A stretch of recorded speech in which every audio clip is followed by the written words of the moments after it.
Live from New York, this is the Harvey Hour. My name's Nathan Harvey. It's great to have you in on a Tuesday. This is going to be the last show in January. I'm going to be joined alongside my dad, Stephen Harvey, in just a minute, but we have a good show planned for today. We got some breaking news that broke today. We're talking AFC, NFC Championship games. Not a great week for me when it comes to picks. My dad had a little bit better luck. And also, we got Patriots news. Some that I like. And some that is a little bit discouraging for me based on, Mac Jones, and we're going to get into it. But let's begin with this topic because I do think that this is pretty fascinating. So, for the second year in a row, it looks like Ben Johnson will remain as the Lions offensive coordinator. Now, as we know, the Commanders and Seahawks this year were both were interested in Ben Johnson as their next potential head coach after they fired Ron Rivera, the Commanders did, and the Seahawks fired Pete Carroll, or rather moved him into an advisory role. Now, this is the second year in a row. Last season, he actually had three interviews with the Texans, Panthers, and Colts. Now, obviously, we know he decided to go back with the Lions. And I've seen mixed opinions on whether or not this is a good move for Ben Johnson. For me, I think it's pretty obvious. It's a fantastic move. Deciding to stay with a team that since Jared Goff has filled into this spot has been great.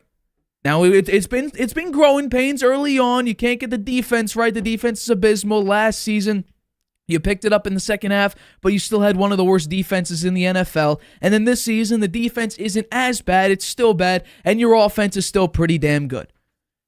So this is a great move compared to the Seahawks, who the defense has been very underwhelming this season, especially with two really good cornerbacks, one of which was a rookie, Devin Witherspoon, who had a pretty good year. Geno Smith did not be the Geno Smith of last season, 70% completion percentage, really not turning the ball over at all and making the playoffs. And then on the other side, we got the Commanders, who need a roster change, I would say, definitely at the quarterback position. I don't think the running backs are all that special. They already gave up their two best pass rushers in Sweat and Chase Young last season, late in the year. I mean, the entire roster needs a little bit of a rebuild, and the quarterback, like I mentioned, you could determine whether or not you want to keep Sam Howell. He started off pretty good. You couldn't get any wins because he kept getting pressured and sacked. He had like 60-plus sacks this season. It was ridiculous. The guy was getting killed out there. You also need, I think, a culture change. I think Mike Vrabel, honestly, and it's shocking how Mike Vrabel has not been, in places like Seattle and in places like, Washington, why he isn't getting more looks and more interviews. Because what we saw with the Titans was Mike Vrabel came in, built up a culture, and people respected him, and that's kind of how he got his reputation, being a player's coach and really being there for his players, building up a culture. So the Commanders need a culture rebuild. And I don't know exactly if Ben Johnson is the guy to build up that culture, rather just bringing his offensive prowess and making a really effective offense. So when it comes to comparing whether or not the Seahawks and the Commanders are a better job than the Lions, what did the Lions do since he got there? Well, he was the tight ends coach, but as soon as he became the offensive coordinator back in 2022, think about it. The total offense was fourth last year and third this past season. And they did something for the first time in 30 years that they haven't done, which is win the NFC North. And for the first time in 32 years, they made it to an NFC Championship game.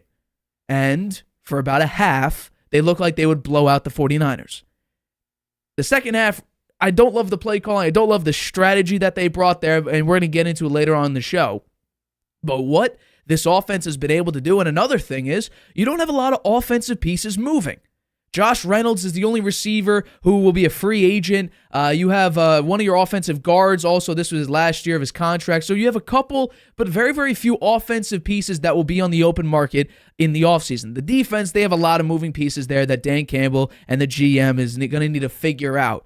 But offensively, you have a lot of pieces already secured. Jared Goff is heading into the final year of his contract. You still have Amon-Ra St. Brown. Sam Laporta is a rookie. Penei Sewell, I believe he was a rookie last season. You have a lot of pieces that are secured. Left tackle, which is very, very crucial. You have a very versatile tight end. You already have a wide receiver one in Amon-Ra St. Brown. Jameson Williams is also a young receiver who's extremely talented. And if you want, you could sign Josh Reynolds. He's had a couple very, very good moments so far with you. So the offense is set. Dan Campbell and the front office need to figure out the defensive side. But when coaching up Jared Goff, Jared Goff was considered a contractual sort of push-away piece. He wasn't supposed to be a quarterback that comes in and secures that position for the Lions after, historically Matt Stafford tried his very best with a horrible team and a laughable team like the Detroit Lions. The Lions were a laughingstock. And now, what Ben Johnson and this offense has been able to do with the amount of talent and having it all work, especially alongside a head coach who people laughed at him in his opening press conference and laughed at his sort of motivational pieces and his energy and his passion. Now this team is actually respected, and it's a top 4 team in the NFL. Compare that to one of the worst defense this season and the Seahawks, who had a bottom 3 defense this year. So becoming the head coach of really a dead franchise like Washington, who needs so many moving pieces, it's going to take several years to fix that. And the Seahawks, who historically they've been okay under Pete Carroll, they had a very, very good defense about a decade ago. And then the Patriots Super Bowl happened. They've never been the same. And then, the offense looked good last year, secured, and now going into this season, I think a lot of people thought that they'd see similar things, and that just wasn't the case. Tyler Lockett's old. DK Metcalf is, he has a lot of emotion and frustration, and sometimes he can get out of hand. I'm not sure Ben Johnson could fit into that role and secure those players, because the Lions, they can't understand what Detroit is, right? We don't see a lot of top-tier personalities. We don't see, personality like Zay Flowers who gets a taunting call when you're still losing in a playoff game, when your offense has been stagnant all year. You don't get the DK, you don't have the DK Metcalf type where, he's on a very, very hot wire, and God forbid you tick him off a little bit, he'll blow up. People understand that this team has had a lot of talent over the years, and they haven't been able to succeed. You had arguably one of the best receivers in the NFL history in Calvin Johnson, Megatron, and you couldn't really do much with him. You had a very good quarterback in Matt Stafford, who you could argue whether or not he's going to be a Hall of Famer, but you couldn't really do much. You had a couple pieces there. Now this team, I think, is much more talented than the totality of a lot of those other prior Lions teams, but the fact that this offense and this team clicked as well as it did, keeping those pieces together, and even Dan Campbell said that, there's a chance that they never make it back to this point again. That's true, because the NFL has a lot of parity in it. Think about it. The Houston Texans, who just had a 3-13-1 season, they won 10 games this year, made it to the playoffs, won a playoff game against the number 1 defense in the NFL, and for one half looked like they could beat the Baltimore Ravens. There's a lot of parity in the NFL, but if you secure the pieces, and this is the biggest thing, especially with young players. Now, Jared Goff is a veteran, so it won't impact the quarterback position as much. But the idea of continuity. You see a lot of these moving pieces with a lot of young talent, whether it be receivers, tight ends, especially quarterbacks. If you don't have that continuity, it seems like they don't know which way to go. I think one example beautifully that I'm going to bring up later on the show is Mac Jones. 3 offensive coordinators in 3 years. One of which was a defensive coordinator and a special teams coach as his quarterback coach and an offensive play caller. That doesn't work very well. It doesn't work really at all a lot of the time. We saw the Eagles this season. The offense looked nothing like it did last season because guess what? You gave up. And the defense didn't look as good as well because you gave up both coordinators. The continuity wasn't there. And not only that, about 2/3 of the way through the season, 3/4 of the way through the season, you decided to swap Sean Desai with Matt Patricia as the defensive play caller. The continuity even within the season wasn't there. So I think this is a great move for Ben Johnson. This secures the offensive side, I think, even more.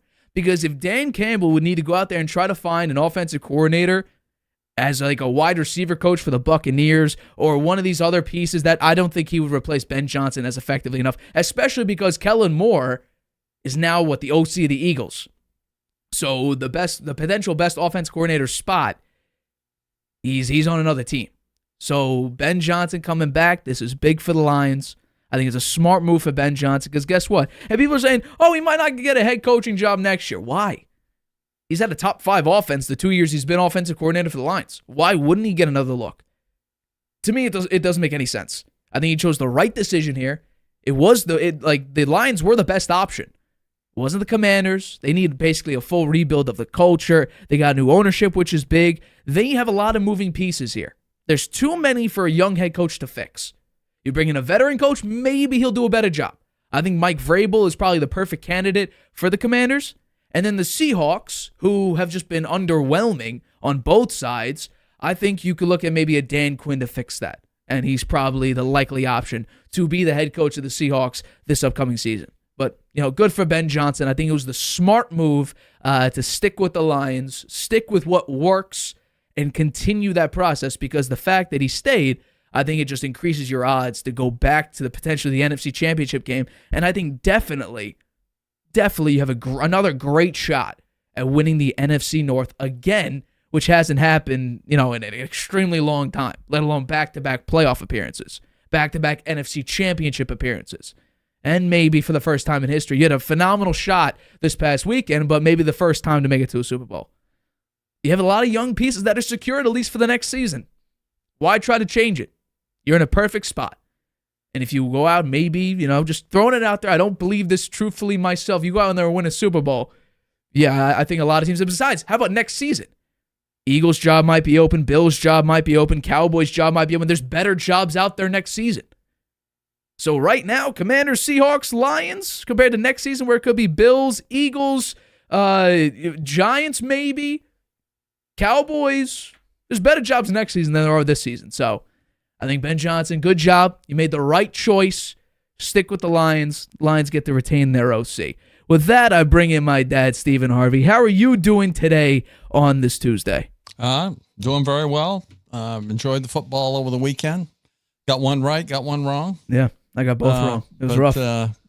I appreciate your comments on Ben Johnson. I agree with you. I think he's making the right decision to stay with the Lions. I'm sure Dan Campbell begged him to do that. He could have gone to the Commanders for sure to be their head coach. Commanders are that's going to be a lot of work to turn that team around. But that's if you really want to be a head coach, then you got to try to take those kind of responsibilities and expect it's going to be tough at first. So I guess doesn't feel he wants to do that right now, but I do think you're right. Will have an opportunity in the future if he decides he wants to do that. So good for him for making a decision that he feels comfortable with, and good luck to the Lions next year. Yeah, I'm going to be rooting for them big time. But let's get into our next topic here. So let's start with the first Let's start with the AFC Championship game, and in particular, congratulations to the Kansas City Chiefs for making it back to another Super Bowl, their fourth in 5 years. They're going for another back-to-back opportunity. Last year they beat the Eagles in the Super Bowl. Now they have a chance to go up against the 49ers in a Super Bowl. I believe it was 54 rematch back in 2019 when Jimmy G was the quarterback of the 49ers. This time it'll be Brock Purdy, which we'll get into next week after that when we make our picks. But Mahomes played pretty well, and Travis Kelce had a phenomenal game. He now broke the record for most playoff receptions in a career, passing Jerry Rice. And when you pass up Jerry Rice in any sort of record, that's incredibly impressive. Mahomes had 241 passing yards and also a passing touchdown. And the Chiefs, that once again, I mentioned last week, they played a complete game, defense, offense, special teams. This one may have been the better of the two. The offense wasn't, on point. They were in the first half, moving up and down the field on a great Ravens defense. Second half, Ravens defense showed up and shut them down. But the defense of the Chiefs shutting down this incredible offense, this dynamic offense, making Lamar Jackson look as he has in the past, pedestrian in the playoffs. It was a phenomenal performance for the Chiefs in totality. I want to know, what was your takeaway from the Chiefs' win over the Baltimore Ravens? Well, the Chiefs, I said this in the prior show, the Chiefs have the heart of a champion, right? They're the defending Super Bowl champion. They had some challenges throughout the year. They didn't look like they were going to be able to make it to the Super Bowl. We even said we didn't think they would, right? We didn't have them ranked up there as the number 1 or 2 team. We said they'd be one and done. Yeah, right. We thought they would be one and done. And they performed. And in this game, the championship game, they played like champions. And their 3 big players, Mahomes, Kelce, and Chris Jones, had outstanding games, right? And they had a game plan that frustrated Lamar Jackson and frustrated that offense, had them making mistakes. And they had a defensive plan. They had an offensive plan that scored enough points to win the game. Not a lot, 17. That's kind of low for the Chiefs. You expect them to do better than that generally, but they were going up against a great defense. I think they were well prepared for the game. I think that their 3 big players came up big, And we're talking about just the Chiefs now. When we get to the Ravens, I got some other comments I want to make. But I would say they had the game plan that was a winning game plan, and their players that they count on most came up big, and that's why they won the game.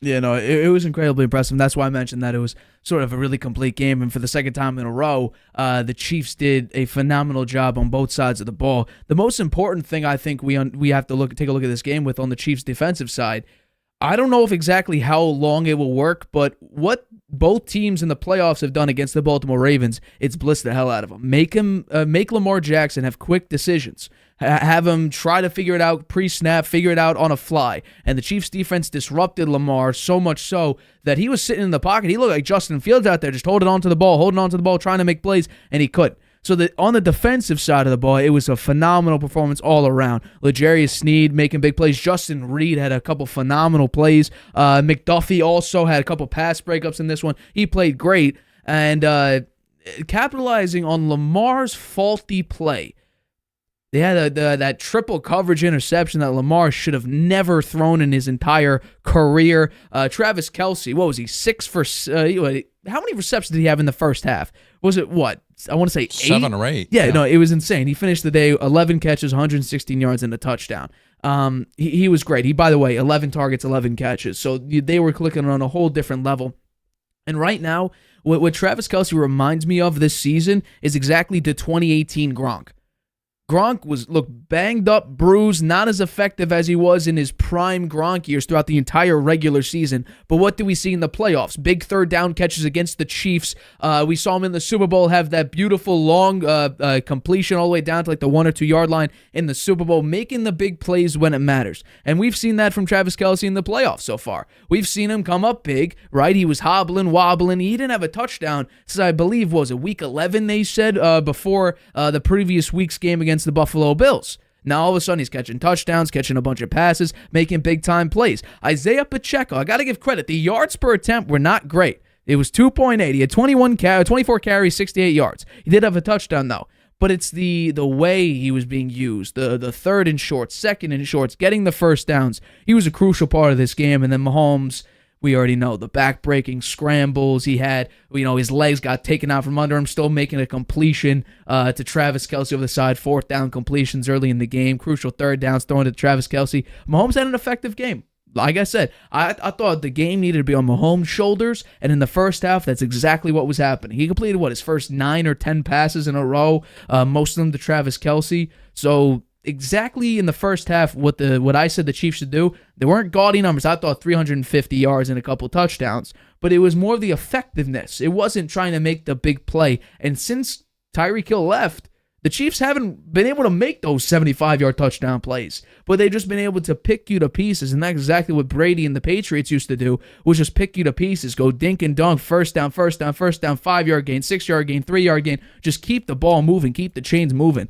and that's exactly what the Chiefs have done. And what's crazy about this is, we've already seen this before, just in a different way. Like I said, this is their 4th Super Bowl appearance in 5 years. And I saw this analogy where the gist of it is, basically, it's like your drive to work. You know one way to get there. But what if, let's say, a road is blocked off? You got to take another way to get there. But the destination remains the same, and that's kind of what the Chiefs in the Super Bowl, right? It was the big play, gaudy numbers, Tyreek Hill, Travis Kelce, Patrick Mahomes, 4 touchdowns, 5 touchdowns, 350 yards. Tyreek Hill leaves. It's like the road being closed. So what do? They go shorter passes, pick you to pieces, make the small plays count more. What about this season? They have no receivers, really. Drop issues. By the way, Kadarius Toney, again, inactive. Don't know what's going on there. He was on social media saying that they're making up his injury stories or whatever. So, but this season, no receivers, drop issues. The running game. They've been better, though, in recent weeks, they have, right? Absolutely. And Rice has stepped up. Big time. He's a rookie. He's had some good games there, and Kelce has been unbelievable. Right. But this season, no receivers. The running game picked up. The defense has been its best. Pacheco, I didn't mention him before. Yeah. He's a special player Absolutely. as well. Absolutely. But this is a version of the Chiefs we've never seen. Now, people could talk about, oh my God, this is the hardest pathway to the Super Bowl in NFL. Now, I'm going to say no to that. And this is going to sound weird, and it's going to sound, oh my God, Tom Brady in 2020. That was the hardest route to the Super Bowl in a very, very long time. You're going through Aaron Rodgers in the top 10 defense. You're going through Drew Brees in the top 5 defense. And then you went up against the Commanders, who had the number 2 defense in the league. Then you go up against Patrick Mahomes in the playoffs. That, I would say, is probably the hardest pathway, just based on you're playing 3 top 10 defenses in what people are calling the greatest quarterback of all time right now. So, you could argue, hardest pathway, but this version of the Chiefs we've never seen. And it's the same result. Another Super Bowl appearance. And the only time they didn't make it was when Mahomes played poorly against the Bengals, which is crazily enough, the last time Mahomes threw an interception in the playoffs was against the Bengals back in 2021. So this is going to be a very, very fascinating Super Bowl. We're going to see a rematch of back in 2019. I think it's going to be... Now, for me, thinking about the story of it, I'd prefer the Lions to be in there. But based on the 2 best teams who played the best when it matters, this should be the matchup. Yeah, I think you're right. So it was incredibly impressive. I want to move on now to the Baltimore Ravens side of this. Because, I have one more comment Sure. on the Chiefs. Do you think if Kelsey has an outstanding game in the Super Bowl, what are you going to ask me? that he will surpass Gronk? Oh, no. In terms of his the way you think about tight ends and their careers and the legacies. No. You don't think so? Because the position of a tight end is, too quick, too mobile, and a better pass catcher than an offensive lineman, and too big to be a receiver. You're like, blocking is a vital asset to be a tight end. That's why, Gronk wasn't a receiver. That's why, Tony Gonzalez wasn't a receiver. He was too big, and the blocking is a part of the tight end position. So you think that Gronk's blocking, when you look at the total package of a tight end, Gronk had a better total package. Yes, he's a better total package than Kelsey for his career. I think people could see Travis Kelce as much more of a receiver than he is a tight end. I see. So for me, no, I would say Travis Kelce is a great player, phenomenal player, Hall of Fame player, just not the best tight end because he doesn't block very well. Gronk has that feature to his game that Travis Kelce doesn't have at the same level. So, for me, Gronk is still the greatest tight end of all time. All right, let's get into the Ravens side, because this was an embarrassing performance on every account. First half, it was the defense. Can't stop Mahomes getting first downs. And then the entire game, Lamar Jackson and this offense could not get going whatsoever. It was, honestly, it was very, very embarrassing for all accounts. The Chiefs' defense smothering Lamar Jackson in this offense. And basically the number 2 defense in the league, I believe, they couldn't stop Mahomes, whether it be Pacheco running the ball, Mahomes running the ball, Travis Kelce, big-time receptions. I mean, they really couldn't do anything in the first half to gain some sort of momentum, and the offense just was abysmal the entirety of the game. I want to know, how surprised are you that the Baltimore Ravens fell in the fashion that they did in the AFC Championship game against these Kansas City Chiefs? I told you when we were picking the games that I was very undecided about this one, and I was thinking about picking the Chiefs, right? And then I thought about it, and I decided to stick with the Ravens. It was a mistake. They came up small. I think their defense played well enough, right? They played against the Patrick Mahomes and Kelsey and Pacheco and Rice and the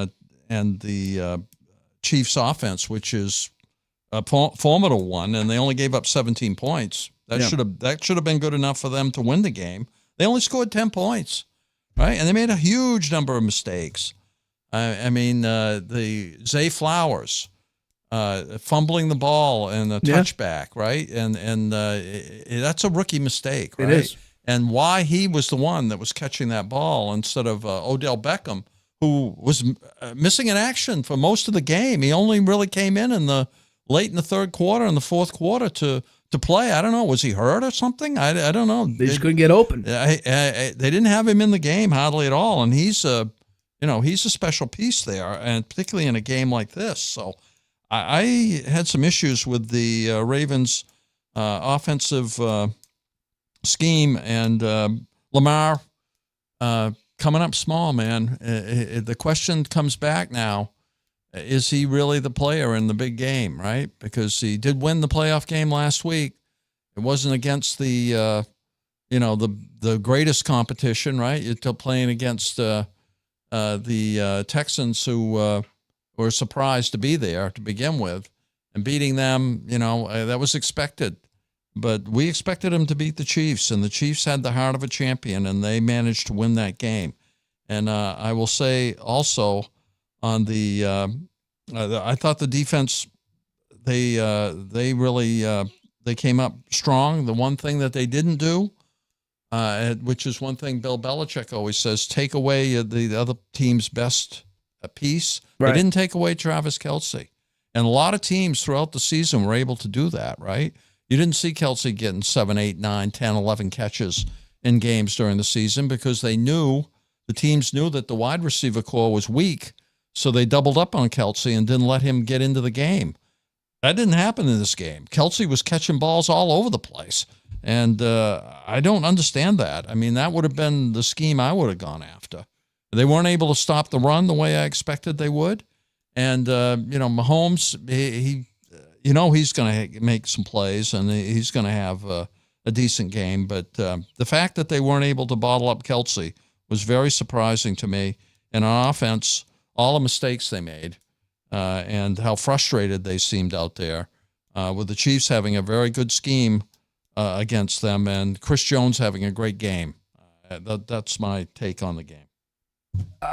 There was a lot there. First off, you're right about that. Zay Flowers made 2 back-to-back rookie mistakes. The first one would be you catch a 4-yard ball from Lamar Jackson. You run a decent amount after you caught it, but that's like a 54-yard reception there. And then you decide, let me taunt on a guy. Let me throw the ball at him, spin it, and look down on the guy.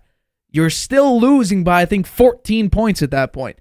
What are you doing? And then following up by, diving for the end zone when you're going to get hit. Like, that's an obvious play. And I believe it was Snead who knocked the ball out. That was a massive play on the part of Snead. My question is, why the hell did Todd Monken decide, you know what?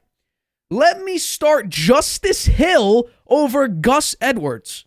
Justice Hill's a guy who has 84 carries for 387 yards and only 3 touchdowns, compared to Gus Edwards, who had basically 200 carries for 810 yards and 13 touchdowns. Justice Hill outsnapped Gus Edwards, who, if you take a look at the numbers, still outrushed Justice Hill on the same amount of carries. Don't understand what the part of that was, and if I told you that this was the lowest rushing total since week 1 of last year, would you believe me? This is the first time since week 1 of last year that they had under 100 rushing yards. They decided, you know what, we're going to give up on the run. And so did Lamar Jackson. We saw him last week rush for 100 yards. This game, he rushed for 54. And we saw him in the pocket looking, trying to get his guys open, trying to be more of that pocket passer. Instead, he had several opportunities when he was just dancing around in there. He could have just taken off. And another thing, and we don't have the clip up, but there was one play early in the game. They kept getting third and out. He runs up the middle of the field, and instead of just, tucking the ball and running, he's staring at L'Jarius Sneed, who's running with him, trying to break off him instead of just using his legs, using his athletic ability, using his speed to potentially break away and gain several more yards. To me, that doesn't make a lot of sense. And at one point, and I mentioned this a couple of times, kind of in a joking way of just how much Lamar Jackson was doing early in the game. This actually happened where Lamar Jackson was the leading rusher, leading passer, and was number 2 on his team in receiving yards because of the bopped up ball where he caught it. That nearly was picked off, by the way. But he was nearly the leading receiver, rusher, and passer in the game. I think Lamar Jackson, he tried to be something that he's not. Or rather, he was trying to be a new version of himself instead of relying on what he knew. We saw that against the Texans, where he was more of himself. I think he had 150 passing yards, 100 rushing yards, and played as effectively as probably I've ever seen Lamar Jackson play in the big time moments. 2 passing touchdowns, 2 rushing touchdowns. Right, he had 4 total touchdowns. And in this game, what do we see? Looking, trying to find an open guy, dancing around in the pocket, trying to find Zay Flowers or OBJ break open, and it led to sacks, loss of yards, bad passes. At one time, it led to a fumble. It led to him throwing a triple coverage interception that made no sense on why he's throwing the ball. Why did he even throw the ball? You could argue that it was PI, but the ball was so short, and I believe it was Isaiah Likely. He was well beyond the ball at that point. So it was just a totally bad offensive scheme. And the defense in the first half, like I mentioned earlier, they had a very, very difficult time stopping Mahomes and stopping, this Chiefs offense. And very early on, there was one player on the defense in particular that kept getting cooked on the third and shorts and on the I believe it was 4th and 3 where Travis Kelce caught it. It was Brandon Stevens, number 21. In the biggest moments, right? I believe he was the defender on, when Mahomes got his legs taken out from under him and he tried to flip it to Travis Kelce and he made that miraculous catch. I believe Brandon Stevens was in coverage there. On the 4th down that Travis Kelce caught, Stevens was in coverage. On a crucial 3rd and short, Stevens was in coverage. Very bad first half for Stevens, who gave up a lot of crucial first downs. He was targeted 5 times in the game. Every single time he was targeted, the receiver caught the ball for 48 yards. Kyle Hamilton, he was all over the place. He was targeted the most. He gave up the most receptions in the game, but he was trying his best out there early in the game to make the big-time stop, to tackle very well. Kyle Hamilton was doing the best he can, and he did give up one touchdown that Travis Kelce, Mahomes had maybe a tiny window to throw it to. He nailed Travis Kelce, as Mahomes generally does, hit his receivers in some of the smallest windows pretty much ever. But all around, the Ravens, this was ugly. And I'm going to bring it back to what I've said before in the past. I think the question needs to be spoken about: can a predominantly agile, mobile, running quarterback win the big game? Get to the big game? Because we've seen in the history of the NFL, these super mobile quarterbacks, they don't win Super Bowls. You don't think Mahomes is in that mold? I think we see he's a much better thrower than pretty much anyone else in the NFL. Josh Allen would probably compete with him, although I think that's close. Mahomes, I'd probably give the slight edge. But we're talking about predominantly running quarterbacks, right?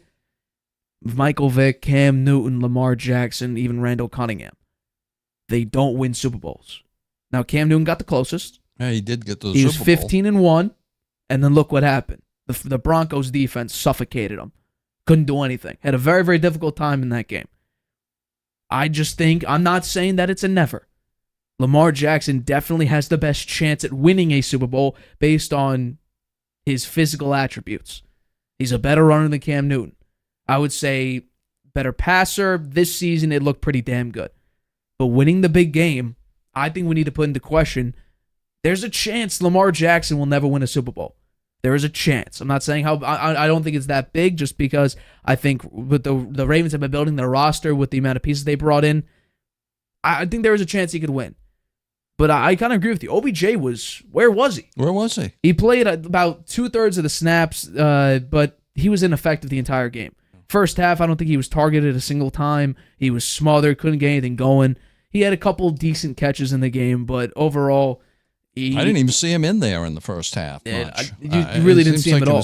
Duvernay was out there. Bateman third was and out fourth there. quarter, the end of the third quarter and the fourth quarter, he surfaced. Right. And had a few catches. If there, I'm not mistaken, they're paying him $12 million to do what in this playoff He didn't do game? much in this game. He didn't really do much during the season as well. It wasn't a massive factor during the season, but there we go. Lamar Jackson. I think on the Ravens side of the ball, it was the defense played fine. I think they did their first job. First half, though. Yeah, well, the Chiefs moved the ball, but the Ravens bent, but didn't break much. I mean, 17 points in total. You should be able to That's win. pretty low for the Chiefs. If the Ravens' offense had been what it's been all season, they should have won this game. I think on the offensive side of the ball, it was total frustration. Absolutely. And I think when they first came out, they were very nervous. Yeah. And the Chiefs weren't. They were ready to go. They marched the ball right down the field and scored. Right? I think you saw the difference between the experience and actually winning the team Ravens versus came back one with that the long pass to Flowers, right? Yeah. And scored immediately. Yeah, and it was scored great. too. And that looked like, hey, here we go. This is going to be a a really good game. And then there was just total frustration for the Ravens and mistakes. And it was hard to watch. Actually, it was hard for me to watch some of that. It was I would say, come on, they've got to find a way to get things going, get a rhythm going, and they never did. Well, Lamar Jackson's probably going to be the MVP. But this defense gave up, on average, 16.5 points a game. So you round that up, that's 17 points a game. The offense averaged during the regular season 28.4 points a game. Should have won the game. Take a look at the number real quick. They only scored 10. Yeah. So basically, they scored a third of the points they averaged during the regular season. Yeah. The Chiefs had a plan for them, and they also defeated themselves with the turnovers and the nervousness. I think they were uptight. They were too tight for that game. I would agree with you. All right, we're going to take a quick break, but coming up, we're going to talk about the 49ers and the Lions game. Who's to blame for the Lions choking in the second half? And is Brock Purdy, did he silence me, a potential doubter? We'll talk about that right after this. Whether you're just discovering your voice or taking your show to the next level, you know what the world needs to hear. All you have to do is say it. With Spotify, set up your podcast. Your food podcast. Your mindfulness podcast. Your never thought you'd get this far podcast. And watch those sparks fly. I put a picture of the content. Drop the episode anywhere people listen. And find out who they're cooking with. Where they're finding inner balance. And why they love your show. You're already a creator. Now you can create, connect, and get paid for your passion with one single free tool. Spotify for podcasters. Talk where the world listens. Using Wi-Fi without NordVPN could mean sharing your private stuff with more people than you think. Stay safe on public Wi-Fi. Get NordVPN's special offer and encrypt your internet connection. NordVPN. Online security starts with a click. Welcome back to the Harvey Hour. My name's Nathan Harvey. As always, I'm joined alongside my dad, Stephen Harvey. Let's get into our next topic, and let's talk about the San Francisco 49ers, who are making yet another Super Bowl after making yet another NFC Championship game. This one was probably their most impressive one in a very, very long time, overcoming a 17-point halftime deficit against the Detroit Lions, who are running all over the field against these 49ers. And Brock Purdy and Kyle Shanahan, they did back-to-back things that he's never done. Down big, coming back, and this one's probably easily the most impressive come-from-behind victory that we've seen Kyle Shanahan and this 49ers team do in a very, very long time. I want to know, overall, what was your reaction to San Francisco's in very, very impressive comeback against the Detroit Lions? That was very impressive, that comeback, because they were down big time, right? They were down how much? It was 24-7. 24-7 at the half. That's a big deficit. And in Kyle Shanahan's career, as you mentioned, he rarely comes back from being behind at the end of the first half to win a game. He's like he had a record where he hadn't even won one for many games, like over 30 games. Yeah, I think, right? It was 0-30, I believe. 0-30. So they must have been a little worried about that, but they didn't show it. They came out very cool. They kept their cool, and they looked great in the second half. I mean, the 17-point comeback. They tied the game.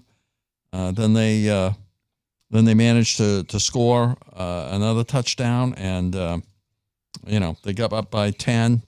And there was no looking back at that point. And I think, and we're going to talk about the Lions separately here. This is all about the 49ers. I think Brock Purdy, pretty cool customer, and a very good, efficient game, particularly in the second half with no turnovers and very accurate passing, finding his open receivers, making good decisions, running the ball occasionally, which is something you don't see him do very often, very successfully. They call him Mr. Irrelevant. I think he's suddenly become Mr. Relevant. I would agree with that one.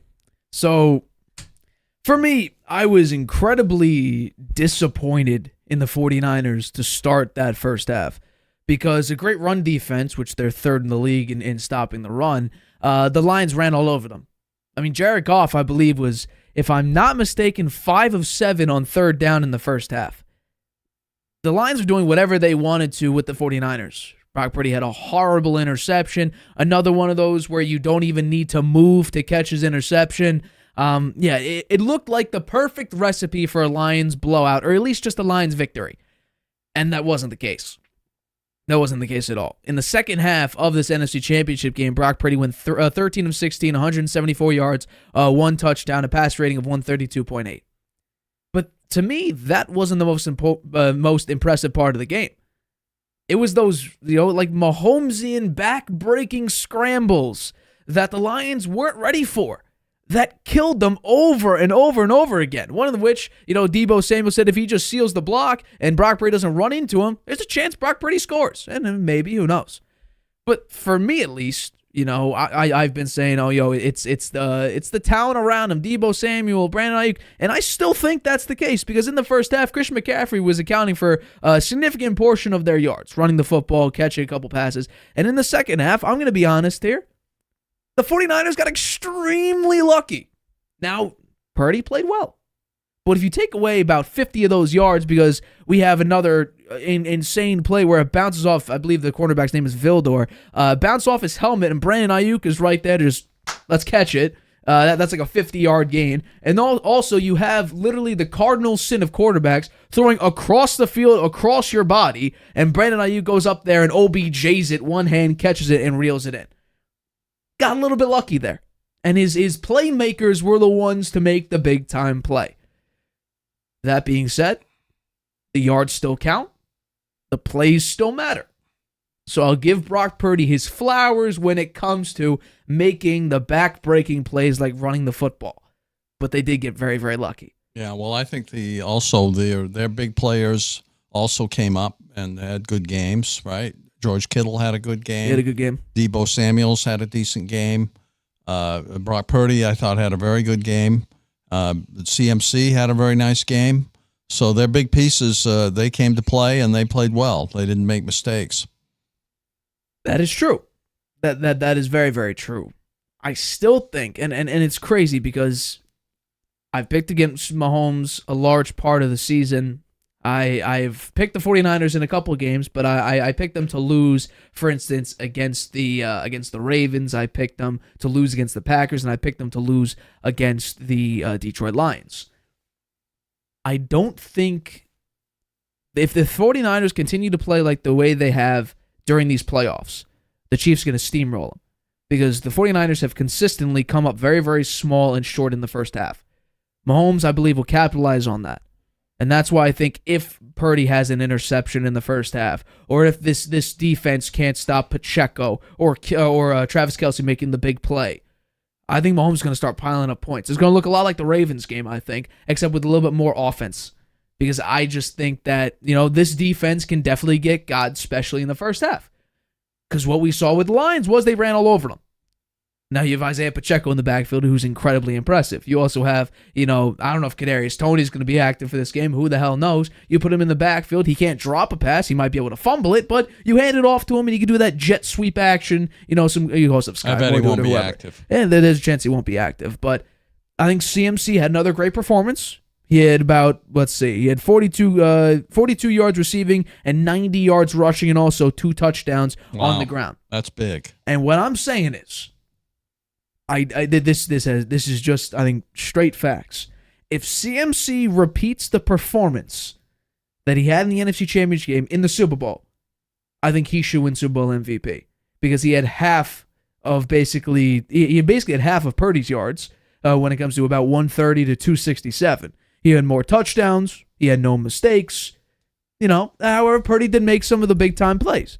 So I think, in total, Brock Purdy played very, very well. CMC played well. Deebo Samuel had another great performance, and there was question whether or not he would even be in this game, and he was actually their leading receiver, 8 catches for 89 yards.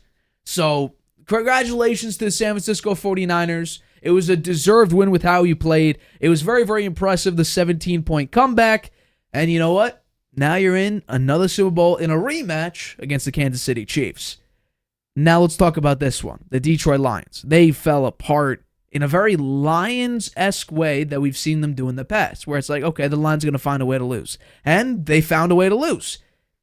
They were up 24-7 at halftime, a couple questionable 4th down calls. Should they go for it? Should they kick a field goal? Should they go for the touchdown? A lot of questionable calls for Dan Campbell. But I do actually want to bring up his post-game, Dan Campbell's post-game, where he's talking about, what exactly happened and some of his 4th down calls. So I want you guys to take a listen. I just felt really good about us converting and getting our momentum and not letting them play long ball. They were bleeding the clock out. That's what they do. And I wanted to get the upper hand back. It's easy hindsight, and I get it, but I don't regret those decisions. And that's hard. It's hard because, we didn't come through. It wasn't able to work out, but I don't. And I understand the scrutiny I'll get. That's part of the gig, man. But, we just didn't work out. I want to know, who's to blame for the second half collapse of the Detroit Lions? Dan Campbell. Because he came up, as I've said, his real name is Dan Gamble. And there was no reason to gamble the way he did. He had a chance for 2 field goals. He's a very good field goal kicker. They were well in range. He should have taken those points. He would have had 6 points there, right? And one of the field goals near the end there would have been to tie the game. And then if he'd kicked it and gotten it right, which was very makeable, 48-yard field goal. The weather was great. There's no problem there. He would have. I think the field goal kicker would have converted on that, but no one knows for sure. But I think a higher probability than going for it on 4th down in the championship game when you're behind by 3 points and you can tie the game, and then you see what you miss it and gives the 49ers great field position. And they march right down the field and score a touchdown. Now you're down 10 points, right? And there's 2 minutes left, a little over 2 minutes. The game's over. You managed to get down the field and get a touchdown. Well, that's great, but there was hardly any time left. Nobody converts on an onside kick. In fact, they had a penalty on it when they did kick it. The guy got his hands on it, but hadn't gone 10 yards yet. So I'm sorry. I think that he gambled and he lost, and we've seen him do it in prior games. I think that's something he's got to really think hard about, whether he's really doing what's best for his team, what's best for the fans, what's best for the ownership. When you make those kinds of bets in games that are so big, I mean that's the big game. That's the championship game. You could tie the game. He could have had maybe a 3-point lead, right? Because he gave up on 2 field goals, both of them very makeable. He could have been up by 3. And then, so what if the 49ers go down the field and score? Then you just got to come back and kick another field goal, and you still win the game. So I put that on him. I'm gonna not entirely agree with you when it comes to that, because there was one very untimely drop by Josh Reynolds that the throw was there, the play was there. He just dropped it. There were very weird second half moments where players were just dropping footballs. They were making them throughout the entire. They were catching them throughout the entire season and making them in the playoffs, making them even in the first half. And lo and behold, Josh Reynolds dropping balls, Amon-Ra St. Brown dropping balls. It was a drop fiesta over there. Williams is the guy that dropped the ball on the 4th down play, right? I thought it was Josh Reynolds. I might be wrong, but I thought it was Josh Reynolds. Williams that dropped it. Well, regardless of that. The play calling was weird. In the first half, the Lions were doing exactly what they've done all year. Run the ball effectively, play action works. I mean, he was cooking 5 of 7 on 3rd down, 24 points scored, 7 given up. CMC was playing a limited role, very limited role, and you even forced a Brock Purdy interception, which led to a touchdown for you. You ran it in the first half 21 times for 145 yards. The rest of the game, you ran it 8 more times. And this wasn't all of a sudden you were down. You were up by 17 to open up the half. And you didn't run it really at all. Because I guess you decided to throw the ball. I don't know exactly what the decision was to go into the second half and say, hey, you know what? We've been running it very well. Let's stop doing what's working. Let's throw him off a little bit by letting Jared Goff in the pocket, looking, throwing, drop, incomplete pass, whatever the case may be. The second half was weird. Very, very weird. The defense now all of a sudden couldn't stop Purdy and CMC and Deebo Samuel. And the offense wouldn't run the ball. Third and out. It didn't make a lot of sense. The 4th downs, and this is where I will give my respect to Dan Campbell and the Lions. They didn't lose their aggressive mentality. The reason why Dan Campbell is because, as you nicknamed him, he likes to gamble a lot. Fourth down, and none of these were egregious calls. Like the 2-point conversion on like the 7 or 8 yard line.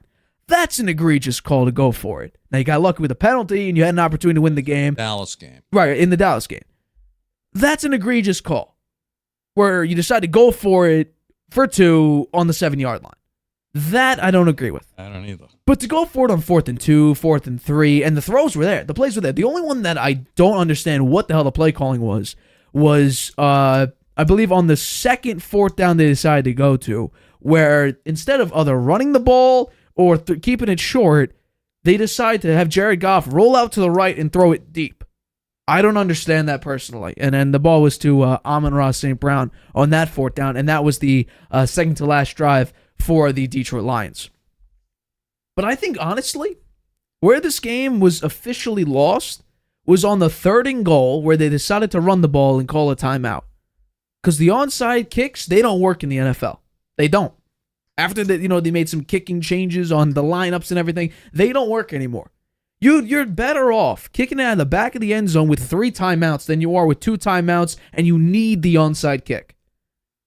This is second half collapse. I blame Ben Johnson, because the scheme going into the second half was, let's throw more, keep the running to a minimum, and the defense did what the defense always does the past couple of years. They're very, very disappointing.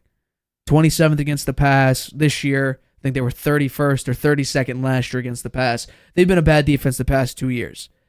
But they played well in the first half, and then it was just killer run after killer run after killer run from Brock Purdy, and they couldn't respond. Well, I agree with you. I think the first half was they couldn't have asked for more. They knew they were up, and Dan Campbell said, "We knew we weren't that the game wasn't won. We knew that they're a great team and that they could come back." But they let them come back. I mean, they were nervous in the second half, and rightfully so. They're a team that hasn't never been there, really. None of these players, and Detroit in general, has always been a losing culture.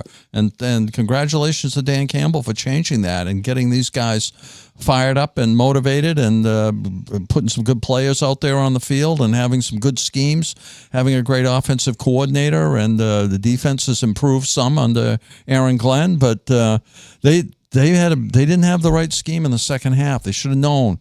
We haven't been here before. We're ahead 24-7. What we need to do is run the clock out. Right? Let's run the ball. We ran the ball great in the first half. How come we're only running it 8 times in the second half? Makes no sense. And that's what Dan Campbell said. Yeah. San Francisco then decided, let's control the clock here. And Detroit was like, okay, let's go 3rd and out. Let's go for it on 4th down. Let's go for it again. Let's punt the ball. Instead of just saying, let's run the ball. No, you know what? If they'd run the ball, they would have taken more time off the clock. It wouldn't have given San Francisco that much time to come back. If they kicked those field goals, they would have had the lead. Yeah. They would have had a 3-point lead, possibly. You never know what's going to happen in between there. Right. But theoretically, they could have had a 3-point lead. They could have been running the ball, some short passes. I think that the scheme was. I put it on the coaches more than the players, Nate. I think the players, that they've never been here. They've never been here before. They know San Francisco has. San Francisco's been in this game several times under Shanahan, and with a lot of those players that are there. I just think that they should have been more conservative in the second half, run the ball more, some short passes, and not gamble, and kick those field goals. I think they might have won the game. Well, let's say, hypothetically, they do kick one of those field goals. Then that last drive, let's say, in the second half, they decide to kick the 2 field goals. That touchdown they scored, that would have been the potentially game-winning touchdown. Instead of that being, okay, we're still down by 3 and we have 2 timeouts left. Because then, if everything works out the same way, you score that touchdown, right? Let's see, you kick the 2 field goals, so instead of 24... you're up, 30-34. You score the touchdown. Right there, it's 37-34. So then now, We have the 49ers who have a minute with, I believe, 2 timeouts left to go 75 yards and potentially kick a field goal. You don't need to go 75 yards, but you need to go a very, very large distance to go and then kick the field goal. If you do decide to kick the field goals. Well, one in the first half, one in the second half when you were close. I believe if they kicked both field goals, okay, and they'd played conservative ball and tried to run the time off the clock, they would have won the game. I really think they would have, because they had a number of incomplete passes in the second half, right, that stopped drives. That stopped the clock. Yeah. It stopped the clock from running. So to me, it was a coaching issue. And I think that hopefully they learn from it. Dan Campbell says we may never get back here again. I'm not so sure I'd be saying that. But it's true. But it may be true, but I'm not sure I'd be saying it. You may think it, but I don't think I'd ever say it. I wouldn't bring up the topic. So we'll see what happens to them going forward. It's a huge loss. I'm sure they're going to be with them for a while, with the fans too. And it's unfortunate because the Lions have never won anything until now, and now they had a chance to get to the Super Bowl, and they only lost by 3 points. It's because they didn't kick those 2 field goals. I just think, you know what, and Dan Campbell, whatever you want to say, this was still a phenomenal season for the Lions too.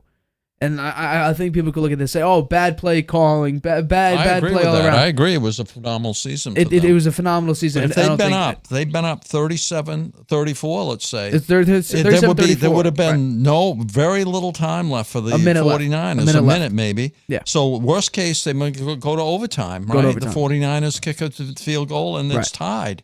Yeah. Right. So it's strategy, man. Strategy. However, we have to be honest. That's not Dan Campbell though. And that's why analytics maybe ruin the game, because 4th and 3, analytics say go for it. Mm-hmm. And you know what? They never lost their identity. I can respect it. Dan Campbell went down with his ship. He said he doesn't regret the calls. Yeah, well, I bet he was. Maybe he does in private. Flying back on the plane, I bet you he was regretting those calls. I maybe. Really do. Maybe. And I'm a Bill Belichick disciple. Belichick would have kicked the field goals. He would not have gone Chad for Ryland it out there? I don't know. He would not. Well, I mean, Chad Ryland was out there. In his Super Bowl years, he would have kicked the field goals. He would not have. He would not have gone for it on 4th down, because it's a strategy game, and it's the biggest game of the year. It's the championship game. You don't make those kind of bets. I don't think. I just think it was the wrong decision.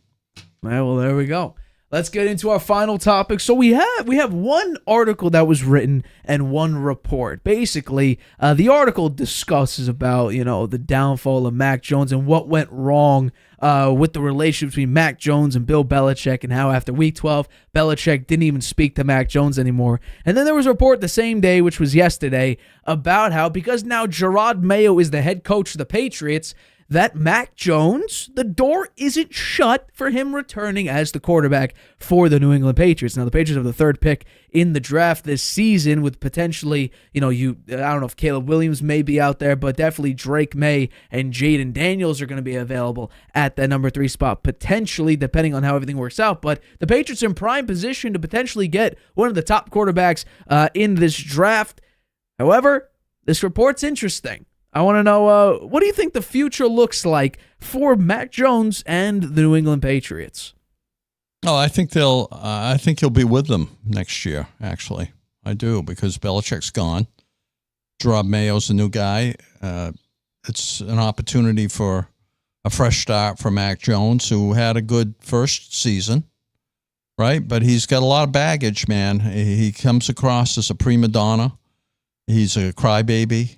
He has that, and he's not liked by a lot of the players because of those things. He made huge mistakes out there playing, and the article that came out recently about him freelancing out there, and that led to a lot of mistakes. He didn't play within the system some of the time, and he made the mistakes. It hurt his confidence, and it was just a spiral downward. He has, in a lot of ways, he has nobody to blame but himself.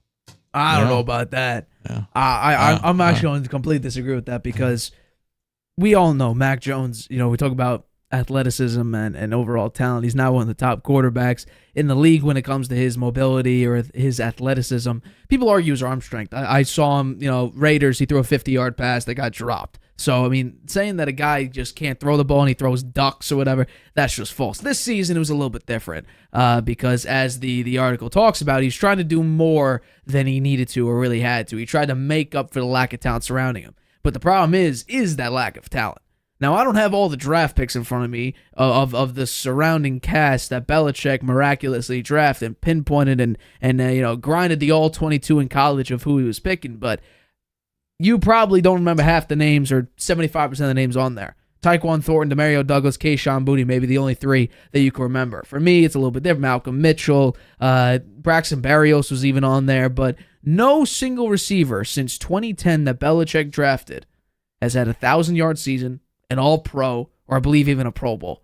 The only one that made it was Braxton Berrios, I believe, on the Jets, who got an All-Pro as a punt returner. So the surrounding cast was pitiful, at least for Mac Jones. Because that first year, when his rookie year, he had Nelson Aguilar, he had Kendrick Bourne that first year. He had a couple nice pieces. Hunter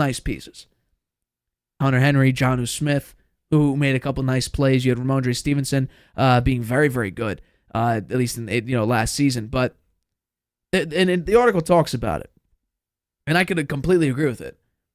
You change Josh McDaniels out for a defensive coordinator and a special teams coach. If I'm Mac Jones, I'd be frustrated too. Because you gave two guys who are completely unqualified, arguably one of the most important jobs on your staff. Especially for me, the guys who are coaching me directly. You give unqualified guys the job. Now, where I'm gonna agree with you is that Mac Jones didn't help himself out whatsoever. That's for sure. His attitude was very, very sucky. It wasn't great, but I could understand it. I don't agree with it, but I understand it because you have to report to guys who are unqualified to be in that position, who were failures as head coaches, players on both of their respective teams. The Lions and the Giants didn't even like their coaches, who made Daniel Jones the 26th best quarterback in the league. And Matt Stafford was a middle-of-the-pack quarterback. It wasn't very good. The defense for the Lions wasn't great. Darius Slay hates Matt Patricia, or whatever the case may be. Never liked the guy. They may have, repented their sins because he was their defensive play caller this past season when Slay was on the Eagles, but I can understand it. And this is where, there's a lot of controversy, I would say. And I mentioned this earlier this season before the Giants and the Colts game.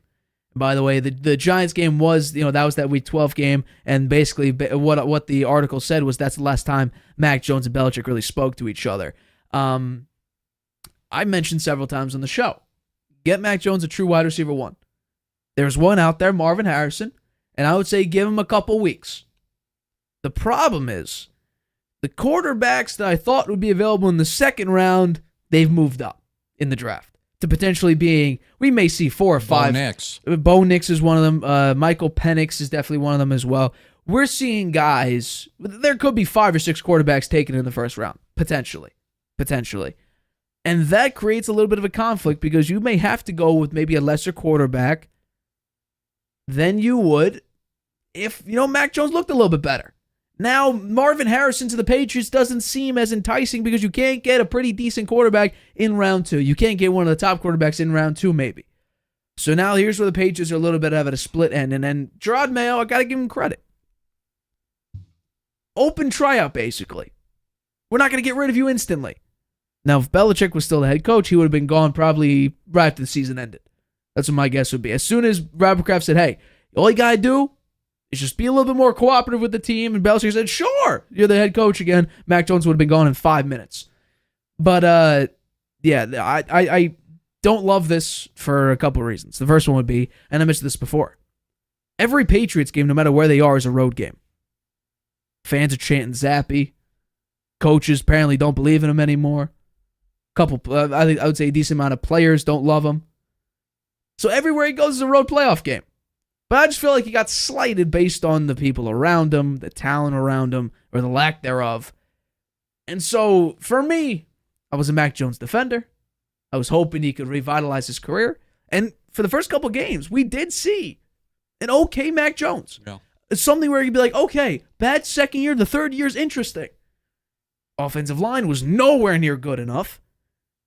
The overall talent, Juju Smith-Schuster, you look in some of the games, dude's not even running. He can't break free. Demario Douglas is too short. He's 5'9", slot guy, really not much besides that. Devontae Parker, again, banged up. Kendrick Bourne was injured through half the season now. And that was about when Mac Jones was benched anyway. I believe in that same game, I believe it was week 12, Kendrick Bourne also got hurt. So they clicked too late, and the article even says that. Some of the players know that it was starting to become okay too late. And that's where I'm like, you know what? Well, I think let him go for now, I would say. The reason I say Mac Jones is own worst enemy, if he had just played in the system, right?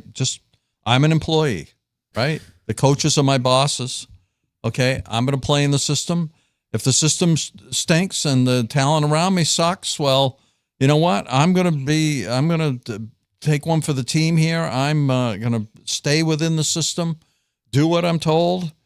He would have been fine. He would have been fine. Even if they'd lost those games, he would have been fine. Belichick would have had. I think they'd still had confidence in him.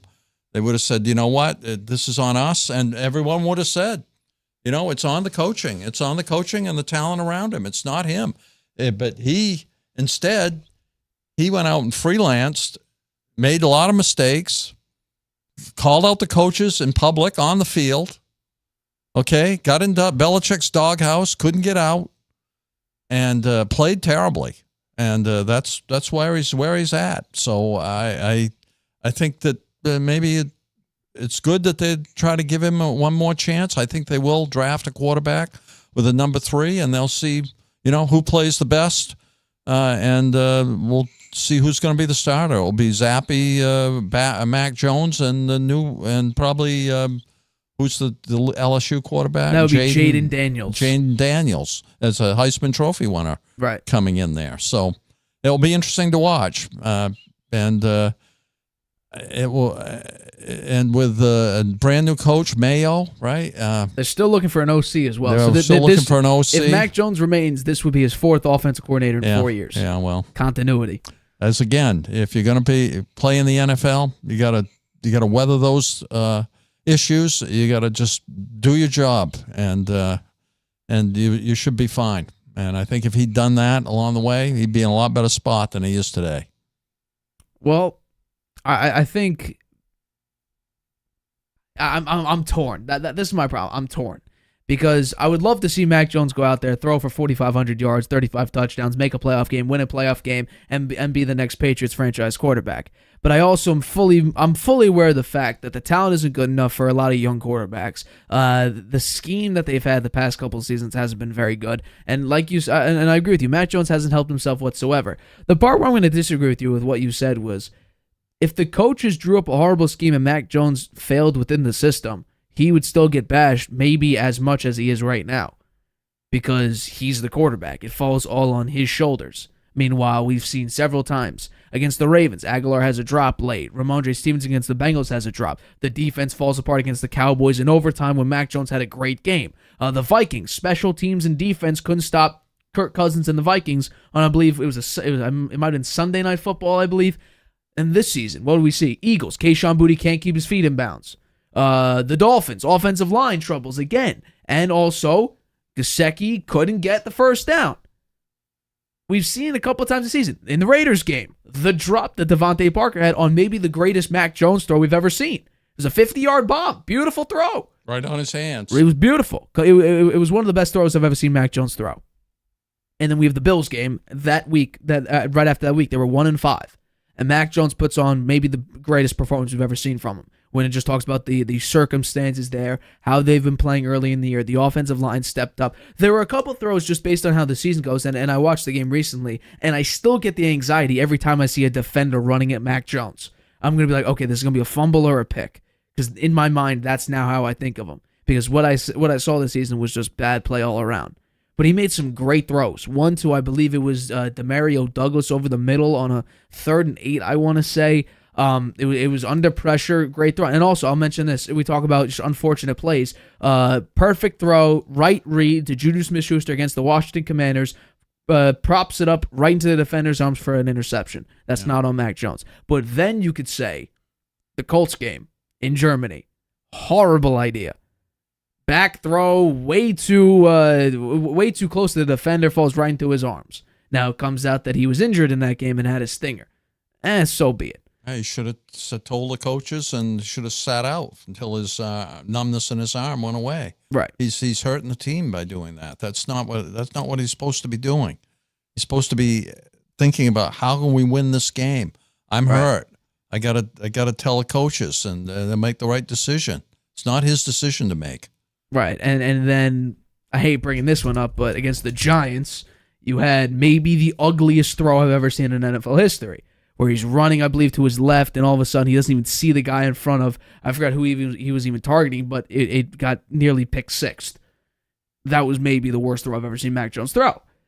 But that being said, I just think that, yes, he is broken, but maybe, based on what the article says, maybe it wasn't the system that broke him. Maybe it was Bill Belichick, and the fact that Belichick was incredibly petty and he shut out his own quarterback, wasn't talking to him, and then the week 18 it was clearly obvious Belichick had a parting gift for him.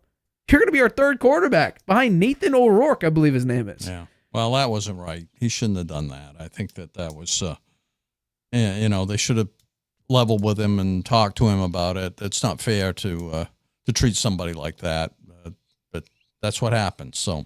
And the news line that a lot of people are picking up is the fact that Mac Jones, after I believe it was the last game of the year, it was the last game of the year against the Jets, he went up to one of the Jets staffers and complimented them on how they handled the Zach Wilson situation, about his benching and them being public about it, saying they still believe in him. That's something else he shouldn't have done. Why not? Because all Belichick did was, throughout that shows the it's all about years, him. It's all about him instead it's of about job. the team. It's his job. What do you mean? He should not have done that. That's another thing. It just annoy the coaches. It just Mac Jones wanted. Hold on. Time out. Yeah. Mac Jones wanted communication, right? And that's what he was complimenting the Jets about, being open about the fact that, hey, we're going to bench you. That's what he wants. He doesn't have it with the Patriots, but because he's an Belichick employee. He's an employee. Right, but you could compliment someone. He's dissing the Patriots by doing that. By what? Saying good job on your handling the of Patriots. it? It's all about him.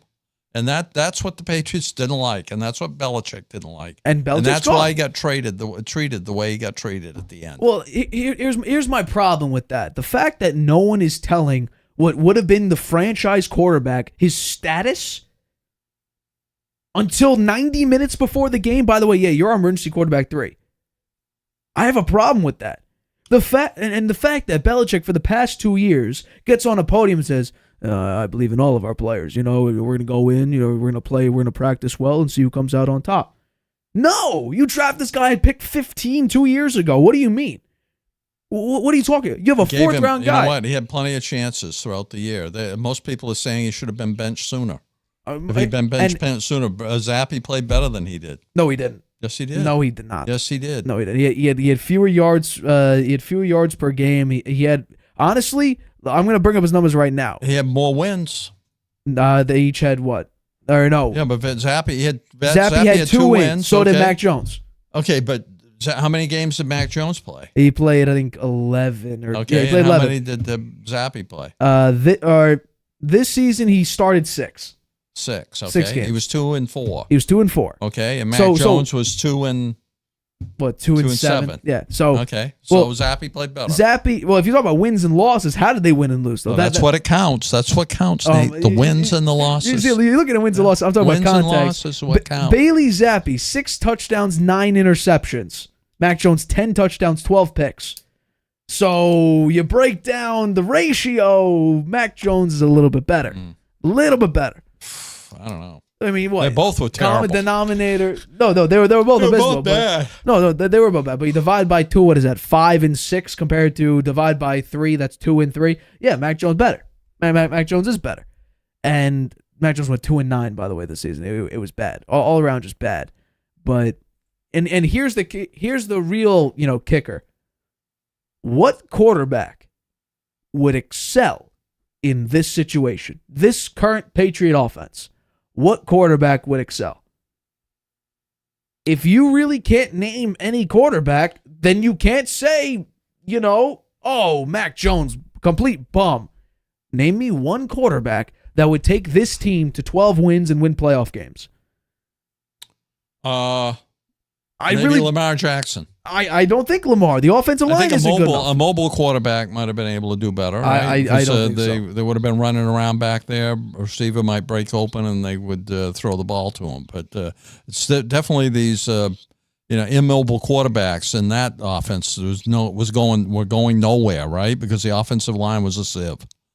What, do you say that the Pittsburgh game against the Steelers, or I don't know, what do you say Bailey Zappi's best win was? Was it over the Broncos or over the Steelers? I think they were both good, really. They were both unexpected. No matter which one you say, was either one of those games better than Mac Jones' performance against the Bills? To me, no. I'm not saying that's a defender of Mac Jones brought him back. They game-winning drive, and that's maybe the first time he ever did it. He played near perfectly, and yes, I believe that was one of the very few times. I don't think Mac Jones even has a single. Okay, so he has 2 total career come from behind wins, but there were several opportunities: Ravens game, Bengals game, the Eagles game, Dolphins game. There were opportunities there that were presented. And either the team failed, Mac Jones failed, whatever the case may be. There were a couple opportunities. And, I think regardless, I don't think Jaden Daniels comes in and excels, rather. I don't think Caleb Williams, I don't think he'll do all that great either. I think it'll be very difficult for whoever comes in or whoever plays for them to do very well. But could Gerard Mayo be the life that Mac Jones needs to gain more confidence? I have no idea. What I do know is they need to fix Mac Jones' throwing motion, have him learn to step into throws. I think that'll be better. But outside of that, who knows? I'm not opposed to it. You get him a true wide receiver 1. Mike Evans may be on the market. You go get him. You may sign T. Higgins as well. Keep Hunter Henry in there. Gerard Mayo is willing to spend money. The Patriots have, I think, the 4th most cap space in the league. It would be interesting to see if they did get a true number 1 receiver, and Mac Jones had the opportunity to play, and they got better on the offensive line. Whether he would be better, whether he would do well, or whether he would continue to make crazy decisions and game-losing mistakes, which he made quite a number of them in this past year. It's going to be a good offseason for the Patriots, I think. It's going to be very interesting to watch. So, there it is. There's another episode of the Harvey Hour in the books. Thank you all for watching this episode of the Harvey Hour. We will be back Friday. It's weird. It's Pro Bowl weekend. Not much to talk about when it comes to the NFL besides the Pro Bowl and everything like that, but we do have a special game that we're going to play on Friday. What NFL theme, whether it be the CBS theme, Fox theme, Amazon Thursday Night Prime theme, whatever the case may be, which NFL theme song is the best? We'll talk about that on Friday, and we will make our picks for the best. I believe there's 6 themes. We'll rank our 6-1 best and worst theme songs based on our opinion. But for this episode of the Harvey Hour, it'll wrap up right here. My name's Nathan Harvey. That's my dad, Stephen Harvey. We are the co-hosts of the Harvey Hour. Catch us Friday, 6:30 p.m. Eastern, right here on YouTube. Bye, Grandpa. Using Wi-Fi without NordVPN could mean sharing your private stuff with more people than you think. Stay safe on public Wi-Fi. Get NordVPN's special offer and encrypt your internet connection. NordVPN,